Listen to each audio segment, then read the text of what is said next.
from that pain, because of which I tend to self-harm.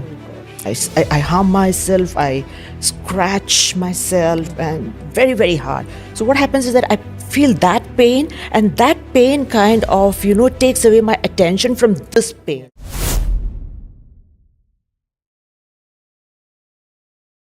Welcome to Wellness with Kala, Fit at 50, the only podcast where wellness takes a center stage and thriving in your midlife becomes the new normal. I'm your host, Kala Shekhar, a certified yoga teacher, a wellness advocate, and I'm here to guide you on your journey towards holistic well-being. Fit at 50 is the only podcast which proves turning 50 is just the beginning of your healthiest, strongest, and most vibrant years. Each episode is packed with practical tips, expert insights, inspiring stories to help you stay active, eat well, and embrace a mindful lifestyle. Whether you're new to fitness or getting back on track or simply looking for fresh motivation, this podcast is your go-to guide for redefining what it means to be fit at 50. So let's get moving because the best is yet to come. Today we live in a world where social media is so filled with so much of advice for physical well-being and physical fitness. As you're scrolling through social media, it's all about those 10,000 steps, having to hit the gym 3 times a week, starting off on your New Year fitness regime. But not much is spoken about mental health. So today we have a very, very special guest. Welcome, Asha Iyer, Kumar. Asha Iyer Kumar is a deeply insightful author, columnist, and children's writing coach whose work has touched the hearts of many. She has published 6 books, her recent one being 100 Sips, Life Stories Over Filter Coffee. She spent the last few years of her life advocating for mental health awareness, particularly through her own journey of depression and panic disorder. She's currently working on her memoir, which delves deeply into the themes of grief, resilience, and the ongoing process of recovery. In today's podcast, Asha will be sharing her personal story for the very first time and offering an insight into the often misunderstood world of clinical depression. Her message is clear. We must stop normalizing mental health struggles and just another facet of life, and instead treat them with the seriousness, compassion, and the care it deserves. Welcome, Asha Iyer Kumar. Nice to have you on my show today. Thank you very much, Mrs. Kala, and it's a pleasure to be here and to be able to speak on something so important as mental health. Thank you for having me. Thank you. So, you were just getting along with life. You turned 50. Menopause was a breeze. No problems there. Getting along with your creative writing. A very happy household, Yes. and everything was going fine until suddenly, boom, disaster hits. That's right. You suddenly find yourself in depression, Yes. sudden onset of panic attacks, Yes. almost like you're spiraling down into this depths of darkness. Yes. One day you're in a good mood, the next day you're in a bad mood, or rather 1 minute you're in a good mood, the next Yes. minute not so good. You're here all ready, dressed up to go out, and suddenly the panic attack hits and you're sitting crouched on your couch. Right. So, what happened? It's very difficult for me to say at what point the whole thing got started because it's very hazy at the moment now. I think it could have all been triggered by my father's passing in 2016. That could probably have been the starting point. But I even wonder now if I was susceptible to it before that. Was I preparing for myself for something as big as this? But when Dad passed away, I think, it showed itself in its complete form. And but I did not realize it. I did not recognize it. The biggest problem we all have is that we don't recognize what is happening to us. Mm-hmm. So I went through moments of grief. Weeks passed into months and months to years. A couple of years I was going through this. I was feeling initially, yes, very sad for the loss. Mm-hmm. But then I realized that it was just not sadness. It was something else. Yes. Dwell on that sadness for too long? Or? Yes, I think I did. That's what I thought. I thought it was prolonged grief. And someday or the other, it has to go away. Like everyone goes through it. They all lose people. Life has to go on. And someday I'll be out of it. Poof. it will vanish, but it didn't vanish. Instead of that, I think it wasn't just sadness anymore. It was a little more than that. I was getting distanced from the world, from the people I met frequently, from the life I led. I wasn't interested in doing anything that I loved doing so much. And I knew that I wasn't myself. I was distancing myself. And I didn't quite like the person I was seeing in the mirror. And I said, "This is not you. What's happening to you?" And the trouble with the whole thing was I didn't know how to name it. I didn't have a name for it. I didn't know how to define it. I just knew something was amiss. And then I carried on expecting and hoping that it would go away, because this is something I haven't heard anyone tell me. That's what any logical human being would say. Okay, this is a passing phase. It's going to go away. Go away. And having lost my father, with whom I was very, very close, I thought this has to stay on for a little bit longer than it normally does with people. But it wasn't going away. 2 years was a very long time for me to put up with it. And I wasn't sure if I wanted to talk about it to people because, these are life circumstances that everyone goes through. What's so special about it to me?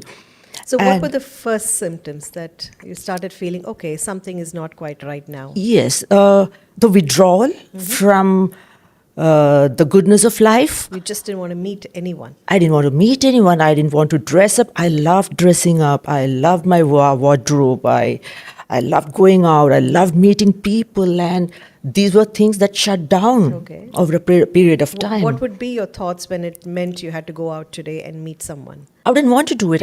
I outright say no to it. So you would start making excuses not to meet people, not to meet people, cancel appointments. And people around me started getting very, very worried because I was not myself. And, it's not very easy for me to come out and say that, look, I'm going through something, but I can't tell you what. And that's when I realized that I needed help. I'll tell you one thing. Realizing and acknowledging that there's something happening to you and then being ready to take the step to seek help, that's where the healing starts. That's where the healing starts. So when I saw that things were not going the way that I wanted to with me, I realized something was wrong and I stepped out to seek help. And it must have been harder for you because you are in the field of creative writing, where you have to have your faculties right for you to bring out the creativeness in your writing. True. So that must have affected your writing skills too. Yes, it did. But on the other hand, I think I was also lucky to have the skill because I could just put out my thoughts without having anyone across me listening to it. I didn't have to worry about who I was talking to. So the writing came naturally. So it came naturally, and I took a lot of time to express myself down. And then, was it helping me? Not entirely, but then I at least felt that there was someone who wouldn't judge me for what I'm going through, and I could express myself wholesomely. So that was helpful, and that's how it started. And your writing has inspired so many people. I mean, I'm an avid reader of your short articles that you put out. They're so realistic, and it makes you want to. I start off with the first few lines thinking, okay, and then I just can't stop. They're such insightful writings that you do. Thank you. So you did mention that you had first 2 episodes of this panic attack. Yes. And then a third one. Yes. So that's when you realized, okay, something is seriously wrong. That's right. So how was the third one any different from the first 2, or was it more clearer in the third episode? So what was that difference that made you sit up and take notice? Okay, the first 2, I would say they're still, very murky, very hazy in my memory because it was also classified as moderate MDD, moderate major depressive disorder by the psychiatrist.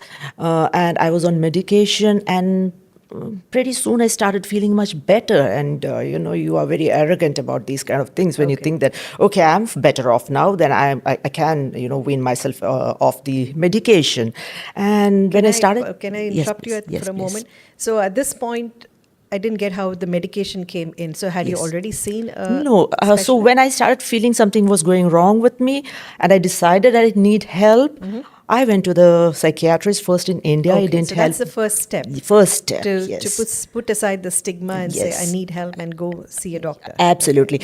No, I didn't even think in terms of stigma because I knew people didn't talk about it much, but this was between me and a Yourself. professional, Yeah, no, and a okay. professional with whom I was going to, share everything that I was going through, and probably he would help me. So I didn't have to talk about it to people around me Yeah. first. But it is a big defining moment where Yes. you think you're battling it within yourself, but then you Yes. said, "No, I can't take this anymore. I have Yes. got to meet a specialist." Correct. So, what was that defining moment where you decided, "This is it. It's not going to work by itself. I need to seek professional help." It's just the Was time that the that I. third episode that happened? No. I went to the doctor with the very first episode itself Okay. because I was with it for 2 to 3 years. 2016, dad passed away. Until 2018 or even 2019, I hadn't sought help at all. And I was just And waiting you were for it to just continuously go. having these panic attacks. No, I did not have panic attacks then. The panic attack started with the third episode, Oh, which is okay. why I say it that was more intense than the Okay. first two. So the first two I could carry on, and I was on medication. I felt I'm going to be okay. I'm going to be okay, and then you also tend to put up a facade, A facade. of being well, of especially when you know you're not well, you also make that much more Excuses to act like you're well. like Yeah, you're yeah. well. You don't want anyone to know, probably. And I also realized that people may not understand this because uh, in the modern society, stress is very normal Yeah, nowadays. yeah. I mean, if I would go and tell people that I'm stressed or I feel worried, they would say, "So what? We are all stressed. We are yeah. all stressed for different reasons." So I didn't think that it would be taken very seriously by people, and I felt there was no need for me to talk about to people, but instead I would go and take professional help. So I Okay. went to the doctor. I was on medication for a few Good months. decision. Yeah. Yes, and I think that was a very good decision. So again, I would like to, stress on the point that to acknowledge and to accept that there is something wrong happening to me after a prolonged period of symptoms. Okay. Like being sad is one thing. We all we get upset. get sad at some point in our lives, At some yeah. point in time, we are upset, we are angry, we are sad. But then if it prolongs beyond a point where you think that no, this isn't going away at all. This got to, I mean, it stuck to me like pieces of sticker on me. So that's when I thought, yes, I need to go out. Just out of curiosity, I know no two people are the same, but what do you feel in these panic attacks? What goes on in your mind? Yeah. Okay. So let me You just start yeah. breathing, shallow breathing, sweating a bit. Yes, I'll tell you like the first two. Okay, the first two, then I stopped medication on my own. I just want to tell you that I was arrogant enough to stop medication. So you just thought you were getting better. I was getting better. This is because I want people who are on medication not to stop medication on their own. Okay. And there is a gradual process of how it is tapered off, and only the doctor can tell you when you're okay to be off medicines. Okay. And this being my first experience, I thought, okay, You just decided, okay, the attacks are... attacks are, I know, I'm feeling much better. I'm going out and I'm enjoying life and things are back to normal. And then I slowly stopped the medicines. And then there was another trigger, if I may say that, after COVID. Okay. My best friend from college, she lost her husband. And that was the second trigger point for me, and then it was all back all over again, and I was Reminded back you of into your that father. spiral, yes. So there was something about losing people that was affecting me. That's what I understood.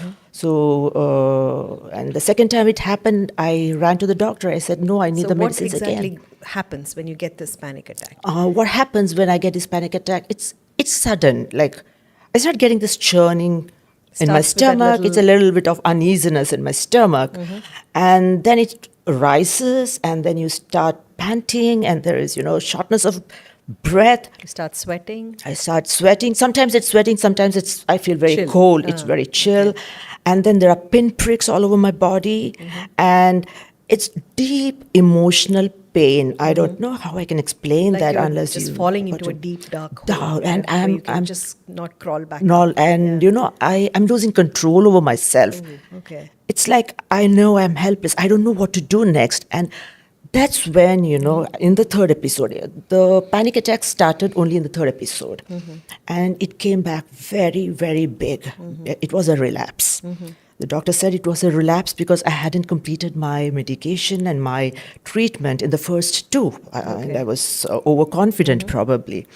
And when this happens, the tendency to harm myself because it's explained this way, I'm going through an emotional pain, the panic attack and the rest of the things that trigger, they are emotional responses to something inside me, Yeah. okay?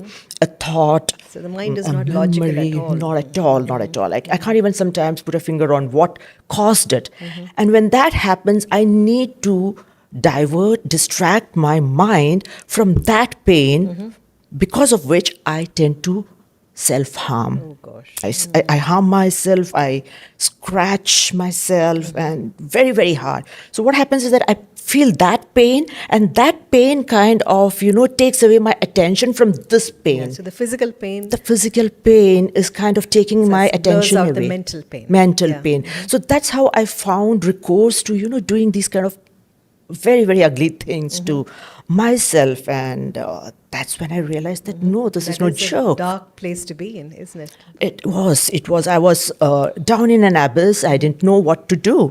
And I ran back to the doctor. So I at least had the confidence there was someone that I could go back to. Yeah. And Okay. it's very important finding the right doctor, someone who can understand you. Precisely, yes, because the one that I'm going to now isn't the first one. I had to change doctors thrice because You need to have that comfort level of talking, disclosing to the one doctor. thing is comfort level. The second thing is the way they make you Approach. understand, approach it. I wanted to understand what was happening to me. It wasn't like I knew I was sick.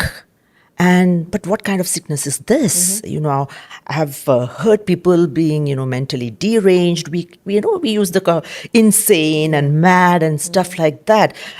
But I refused to accept that I was insane. I refused to accept that it was anything that people normally talk about, and this needed to be explained to me. So When you have a physical ailment, like say you have a headache or you have fever or you have a sprain or a fracture, it's a physical ailment, you know the treatment for it. And people around you are willingly offer their suggestions for it. Yes. When it comes to a mental health problem, Yes. then nobody can understand what goes on. Nobody's Not. able to offer any suggestions. There are people who are flippant about the whole issue and say, come on, get up and keep moving. Because that's exactly where I say, the awareness, although it's getting better now, we are talking more openly about it than we used to do. But the awareness about what causes this, why this happens, and what needs to be done, and why we needn't really suffer silently, Many of us, I'm sure that there are so many out there who are going through the same kind of symptoms and struggling with themselves. And they don't do much about it because they say there's nothing to be done about it. Yeah. But then it doesn't go away poof like that one fine morning. It doesn't vanish. Yeah. Which is why the awareness about why it happens and what's going on within you when this happens is very important. The first instinct is for people to say, come on, get up and snap out of this and let's get moving. Come on, let's go to the gym. Let's walk a bit, run a bit, Yes. meet people. It'll all get better. But it doesn't. And That's it. ironically, those are the things that you don't want to do at this in the period. first place. Yes, Exactly. yes.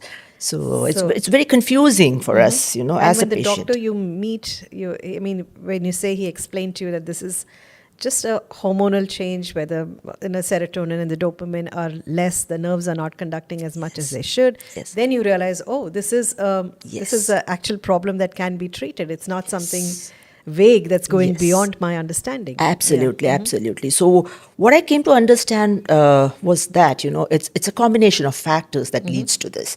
So it could be this, we have these neurotransmitters which are very important for the functioning of our brain and for the functioning of our entire system. So when that is in deficit, this can happen, okay? And then you have genetic reasons. Yeah. It can be hereditary. It's something that is handed out to me by people Which we have before no me. control We have over. no Yeah, control yeah. over. That could be a reason. If there is somebody in my immediate family who had it, I could probably be carrying it. And especially as we talked about in our parents' generation, they never talked about it. About it. So we don't know if anybody in the family actually Absolutely. had any Absolutely. depression issues or not. Yes, because when it the- wasn't that open in those days. Very Yeah. true. When the doctor asked me, does anyone in your family? I said, I wouldn't even know if they had. Yeah. No one spoke about it. No one realized it. First thing is for them to, realize that there's something not right Yeah. going on with me. So everything was taken in their stride. And then, our genetics and And then you have life circumstances, of Yeah. course. They have an impact on you. They definitely affect you. But then, if it's only you are prone to it, which is the fourth reason, Okay. you may probably be the kind of personality who is more sensitive than other people, Yeah. and you absorb things much faster. You absorb negativity much faster, and you are empathetic to the point of feeling the pain of another person as if It it's was your yours. own. Yeah. So when you said with the passing of your father, your mother took the grief very, very strongly. Yes. And your interactions with your mother would rub off that grief to you. Yes, And you took absolutely. on that burden of that Yes. grief. Yes, And yes. that was something you couldn't handle. I couldn't Isn't it? You handle. were already battling with your own grief. Correct, And then correct. your mother's grief transferred on to you. Yes. And that was a double whammy. Yeah, that double whammy it was. So that's how, I understood that there were all these four factors coming together, and then it assailed me in a Yeah. way that I could never imagine would happen to me, because I was a very happy-go-lucky kind of person. Yeah. I interacted with anyone and everyone. I loved meeting people, and here I am. I'm in a room. I wouldn't want to step out. I wouldn't want to go out for a walk. I was scared to be alone.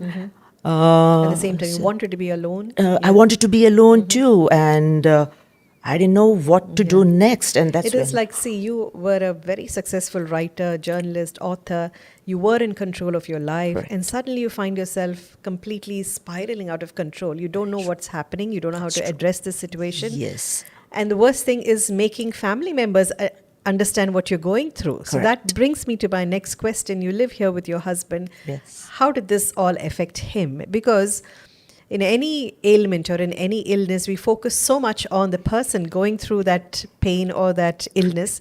We forget to look at the person Very who is true. supporting that person. Yes. And that person is actually probably going through even more, if not Absolutely. less than the actual person who's suffering. Absolutely. And I think it adds on to you because you start feeling the guilt of Yes. having to put your husband through all this thing. Like you said, you go on a drive, you're in the car, dressed up, Yeah. ready for this. Suddenly the panic attack comes starts, and you're yes. like, let's go home, let's go Yes, home. And the husband yes. doesn't know what to do, what's happening. Yes. But he's so patient that he took you back home and said, okay, you don't want to Yes. go, let's not go. Yes. You're all dressed up to go out. Yes. Suddenly you change your mind. He's ready for that. That's right. That's So right. how did he take it, and what is the effect on your immediate family with your husband? He was the only person I shared this with very intimately, Yeah. and he saw this happening to me from the first episode onwards, which he knew wasn't very intense. And when we came to the third episode, when these panic attacks started getting very frequent, twice, thrice in a day, and it used to be very bad scene, in the sense I would scream, I would cry, I would yell. Because I was going through intense emotional pain. I couldn't explain it, and I wouldn't want to be anywhere outside when this strikes, and I don't know when it strikes. The fear of the panic attack coming back again, Yeah. that pulled me back further. than the actual panic Yeah, attack, the actual fear panic, the of- fear of yeah, it coming back you know again. it's coming, you know yeah, it's coming. it can come anytime without knowing why, And my husband saw it. It wouldn't have been easy at all, and I wouldn't have made it without him. God bless him for his good heart.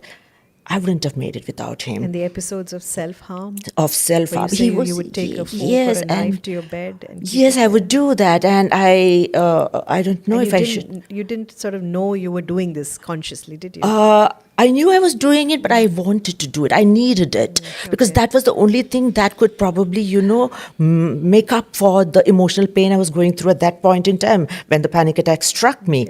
And, for him to watch this happen, I can't imagine how it would have been. And that guilt started eating me up again, like I was So being a it's, again, burden. You're going through something which you Yes. can't control. You Control. don't understand what's happening. Happening. And then the guilt of affecting Affecting somebody somebody, close to you. and he being so nice to me, he being so understanding, that even makes you feel even worse. He's yeah. been so good to me, and why do I do this to him?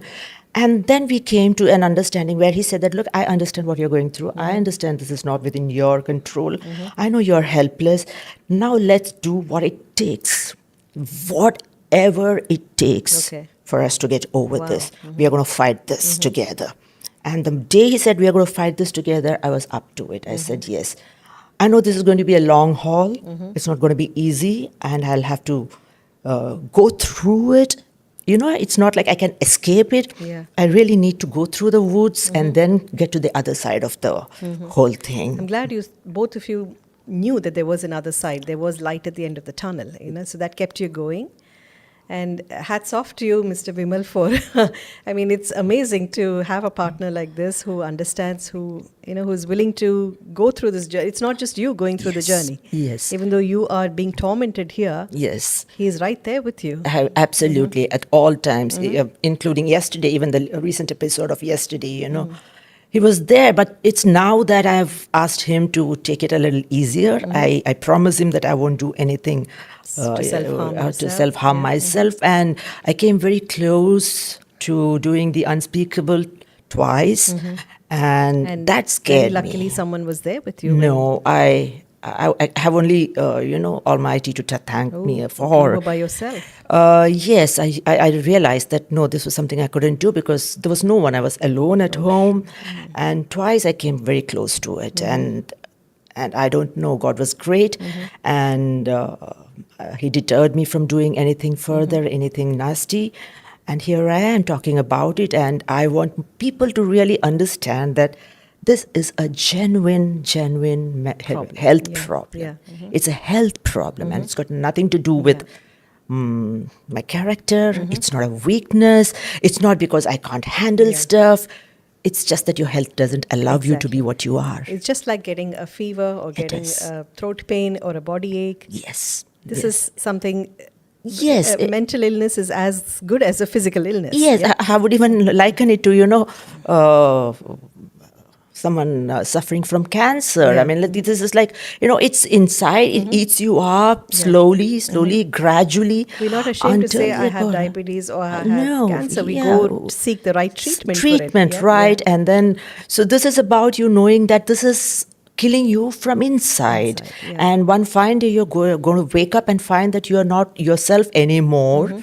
And that's going to crush you. Yeah. And, most people, by the time they realize that I'm not myself, I don't have any purpose in life. Why am I alive like this? What do I do with a self like this? That's when they tend to do the extreme things. And seeking medical help at the right time is very, very important. Very, so you would very suggest important. seeking medical help way in the beginning itself? Yes. Yeah. How do we know this? I mean, most people don't understand how to recognize this. Okay, so sadness is something very normal, being upset, being angry, going through the entire gamut of emotions. Grief when you lose a person. Yes, is normal. it's all very normal. But when it gets too often or too prolonged, you don't get out of it. You are angry consistently. I was aggressive deep inside me. I wanted to break things. I wanted to hit myself. I wanted to hit the wall, kick the wall, because there was aggression inside and I didn't know why. For what? Who was I angry with? I had no clue. And when this goes on for a long period of time, if you don't snap out of it, in a few weeks' time, go seek medical help. Seek help. Yeah. I mean, if the doctor says that you are all right, you're lucky. Yeah. Okay, come back home feeling happy. But then if there is something that needs to be tackled, do it right away. So when you go to a doctor, are there any tests that they run through to anything that is there to say, okay, this is something that's not quite good? There are some tests and isometric tests that they take, and that will help them decide on the level of and a lot of questioning. Yes.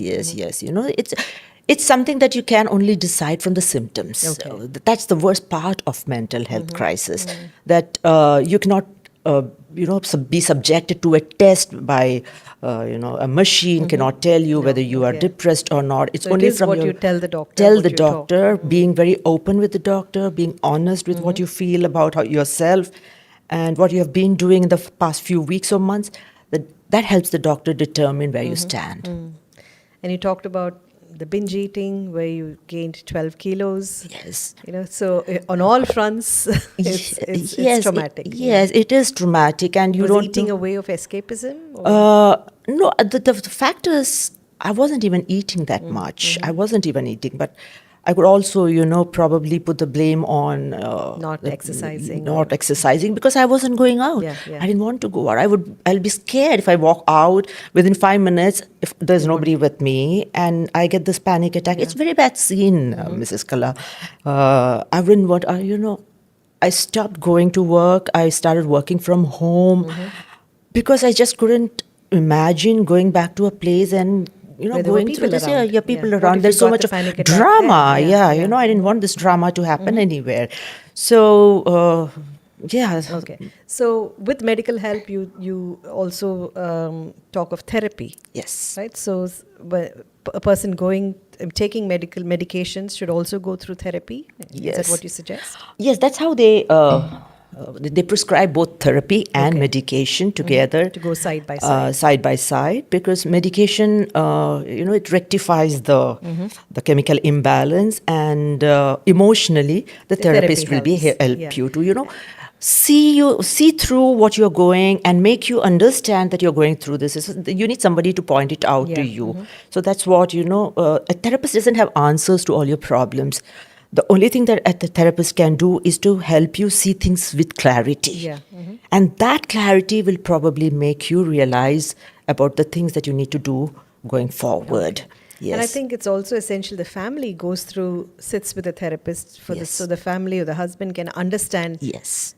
what you are going through. Yes, Because so then they are better equipped to able to help you. Absolutely, absolutely. So we need to have open conversations, whether it is between family members or between friends or between colleagues. We need to have open conversations about this, which I think are happening now, but I'm not very sure how helpful it is, Yeah. and if it is helping people come out of it. Or are we romanticizing it a lot more now with Because a lot of celebrities have come out saying they've been through depression or have got panic attacks. So it's become sort of a fashion to say, yeah, I'm stressed, yeah, I'm Absolutely, depressed. there is a glamour attached to it. I don't know. I'm not sure. I'm just suspecting that to be happening, and I don't want that to happen Yeah. because. But the real true cases get lost out. They in it. lost out. Yeah. Trust me, this is not something that you can go through if you can help it. You must not go through. Not even Yeah. my worst enemies should go through what I have been Exactly. going through. Yeah. Yeah. So you're sitting in a workplace, you're with your colleagues, you are in a public place, you have a panic attack. How do the people around how can we help? How can we recognize that this person is going through this panic attack? And what are we supposed to do when we see somebody going through this? So I think there needs to be a climate of understanding and compassion in the workplace first thing.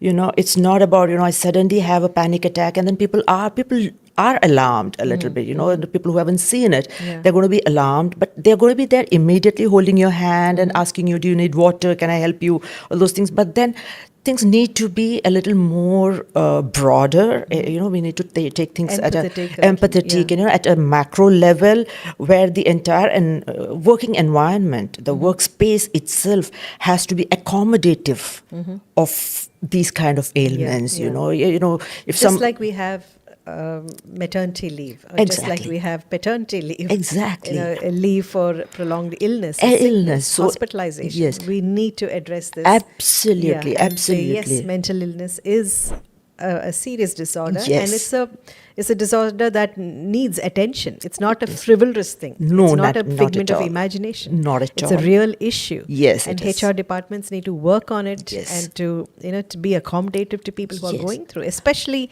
in today's day and age, where Absolutely. there's so much of factors contributing to it. Yes, mental health. absolutely. Yeah. It's I think people are speaking about it. I'm coming back to it again. We are speaking about it, and I'm sure that workplaces are a lot more aware of it now.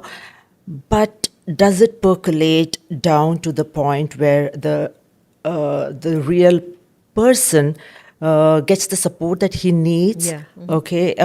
For me, if I'm going through this in the morning, it's still business as usual. It's work as usual for me. And if I have a panic attack on that day, there have been days when I was working and I had twice or While you thrice were even. at Yeah. work. Yes, I was And I at can work only and I was not imagine- there.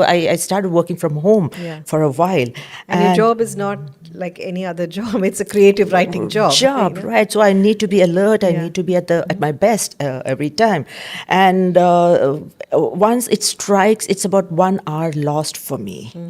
I take the medicine and it takes about 1 hour for me to slowly get back to normalcy. So it's so difficult for me to make people understand that, look, I'm having difficulty working. Yeah. In spite of that, I'm doing my best. And that's when, you will have to appreciate your colleague or your team member. If there is somebody who has a problem, talk to them, Yeah. give them that support, you know. and try to understand that this is a serious issue. Yes, just yes. as serious as a physical illness. Yes, cut you know? some slack for Yeah, them yeah. and then, let them do it the way they can or allow them to take a little time off Yeah. and then get back to work as So best have as your possible. company policies. Yes, we need to tweak company policies to Yeah. include this as one of the major reasons for even, I would say that even affects the output. People don't work the best that they want to. They are not the best versions of themselves. So that's also going to affect the output of the person. Exactly, So yeah. we need to think of all these things and then put mental health right at the center and front Exactly, and say that, yeah. okay, let's now do something about it. Exactly, perfect. So you see, depression and mental health struggles are often seen as something people can get over and people can snap out of it. However, now that you have said that your struggles, if you tend to ignore the symptoms and the signs of mental illness, it can actually erode your faculties over a period of time. Yes. And so, can you sort of touch upon, like, if you untreat it, if you don't seek help, I mean, how can these mental issues affect your life? Yeah, if you remember, I was, giving you an analogy of cancer. While that is life-threatening, okay, very evidently life-threatening, this is life-threatening equally life-threatening if not more. if not more, in a very indiscreet way. Okay, so you're losing yourself, you're losing your faculties, you don't understand what is happening, and at one point you start blaming yourself. Yeah.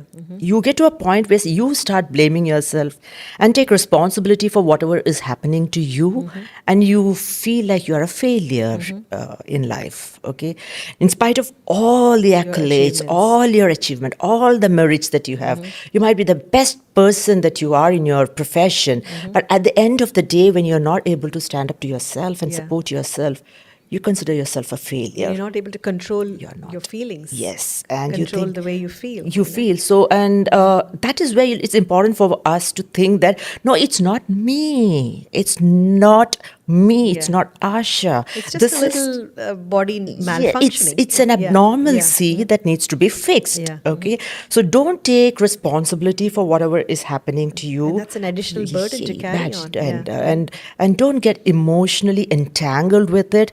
You treat it as something that is here. Okay, you are troubling me. I need to deal Yeah. with you. Just like you would have a bruise on your hand. Hand. I mean, we're not trivializing it. Yes. But you're saying it's as simple as that. Simple seek as help. that. You know, Yes, you know- acknowledge and seek help. Yeah, I started looking at it very objectively. Very funnily that I would tell it, what do you want to do with me now? Yeah? You want to play with me?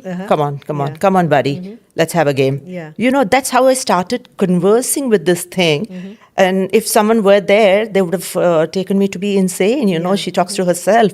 So, but then I needed to do that to let myself out of the guilt of feeling I'm responsible Yeah. for that. I'm weak. I can't stand up to it. Look what I've And done to Look what I've myself. done Yeah. to myself. You're no good. So all these things, it's not because I want to think these thoughts, but these thoughts occur to you very naturally. And at one point when, push comes to shove, and when you are on the edge and you can't stop yourself from blaming yourself, you do the undoable Yeah. thing. You do the thing that shouldn't be done. Yeah. So that's where I feel, it is Don't push yourself to go to that extent. Yeah. Tell yourself that it's not me, it's not Yeah. me. It's something that is happening to me. It's an abnormalcy that needs to be fixed. So it is, again, it is life-threatening in a very, very different way. So, just to sum it all up, what message do you want to tell our listeners who might be struggling with mental health issues? The first thing I want to tell you is acknowledge it, accept it, okay? And acknowledgement doesn't come easy because we tend to, shrug it off and we shake it off, saying that it's something very And the simple. world around you also says, come on, get Come up, on, get up, moving. get up. Yeah, snap Yes. out of it. So don't involve the world in the very first instance. Okay. Okay. This is something between you and yourself. Okay, if you know what I mean, it's between you and yourself. Talk to your very immediate family members, your husband, your whoever you think will be willing to understanding listen and to you. sympathetic, Yes, yeah. sympathetic. Okay, because I cannot be going and talking to somebody from an earlier generation. My mother wouldn't understand. My, in-laws may not You did mention understand. your Yes. mother didn't understand what you're going You're through. Yeah. going through, but they knew that there was something that was not right with me. So you speak to your very immediate relations Yeah. or your friends, and then tell them that I think there's something wrong with me and I need help. Just go seek help, Yeah. and that is the point of healing for you. You will Doesn't heal. matter if you're too early in seeking help. Absolutely, yeah? no. What matters is you're too late in seeking Yes, help. by the time you realize it, and then you are at a point where you think that there's no going back from this, it's too late, and then you have, you have damaged yourself beyond a point. So don't wait for it. Accept it, acknowledge it, and tell yourself it's not because of you.